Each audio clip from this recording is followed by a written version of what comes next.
So I've been thinking since my last video, exacting revenge on the narcissist.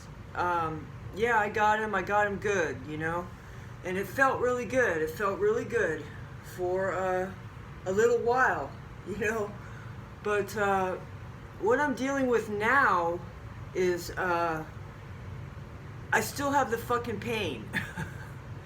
I still have the pain, and I know there's a lot of people out there that have had shithole childhoods like me, and this is my theory too on the narcissist and the empath. I think we both had shithole childhoods, and I think the narcissist dealt with it in their way, and the empath dealt with it in their way, and I think we are fucking puzzle pieces, twin flames, or whatever they want to call it.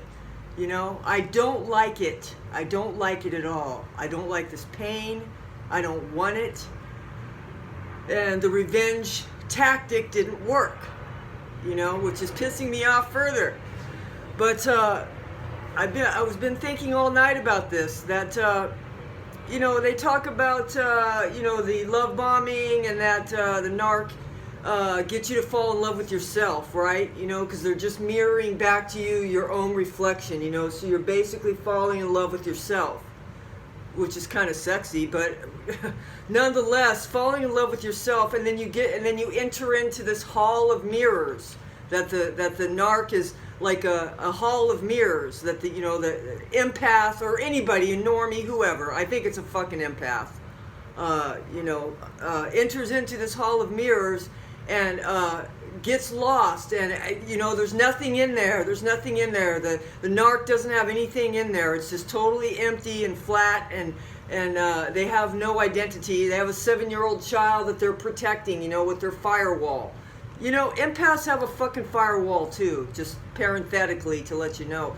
But anyway, inside this hall of mirror thing, that you fall in love with yourself from every angle, I guess. Like you're trying clothes on with all those mirrors, you can see yourself at every, like that, but on adrenaline 100 times. I've begun wondering, if this pain I have of being in love with the narky, or because it doesn't feel like trauma bond to me. The trauma bond, I could feel the difference, and that feels faded. It's been enough time for me now for that to be faded. What's left over is this LOVE thing that is always this giant question. Hollywood is always dealing with it. Poets are always dealing with it. Philosophers are, it's been dealt with, all the way back to Plato and further beyond. The LOVE issue, which no one can solve. That's what I feel. I feel the pain of fucking, I guess it's unrequited love in my heart. Because that narky can't love. That dude can't love me back. He's fucking empty. He's a 7-year-old. 7-year-olds can't love. He's too fucked up. I'm fucked up too. But, I will acknowledge the pain of love in my heart. He would never do that. Narkies would never do that. I don't know if they even have the tools to do that. I kind of have a theory on that. I'll make a different video. But anyway, this Hall of Mirrors thing, where I fall in love with myself, and he's not loving me back, and I know that's not an option, logically, cerebrally, intellectually, I know that is not an option. I can tell my heart that 100 times. What I'm beginning to think is that maybe they are really a little extra right about that falling in love with yourself, with the love bombing and then the entrance into the Hall of Mirrors. Maybe they're a little bit more right about that than they even think they are. Maybe, because they tell you to heal your childhood, find those wounds that attracted the narky to you, those childhood wounds that are bleeding, that they can smell the blood, like sharks. Fear of abandonment, I'm afraid of being rejected, my parents neglected me, all that bullshit, that they had happen to them also, by the way. Maybe I'm not so much falling in love, being in love, maybe I'm not so much hurting over him as I'm hurting over my little person. If I truly fall in love with myself, like all these shrinks say and all these life coaches say, and that's the proper schedule of a narky and how they function and what happens to you as a survivor, you know, the love bombing, you fall in love with yourself, and he's not loving me back, then I'm the only one in the room. Then if he's out, it's me in the mirror. Then I'm beginning to think that this pain that I feel is actually about myself. It really is truly about myself.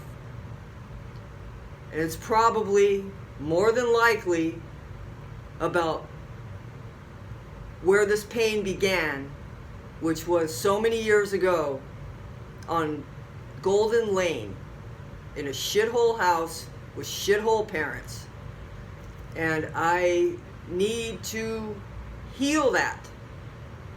I understand that. I understood that before, but it's really becoming tactile to me.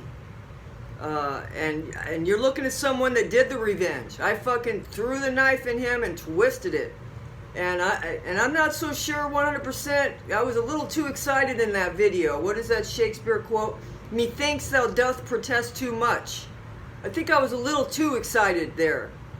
You know, like maybe it was a subconscious plan to make motherfucking sure, even though he's a narky and could never love me back, but to make motherfucking sure he never would. You know, how fucked up is that? Anyway, have a good day, everyone. We'll see you soon.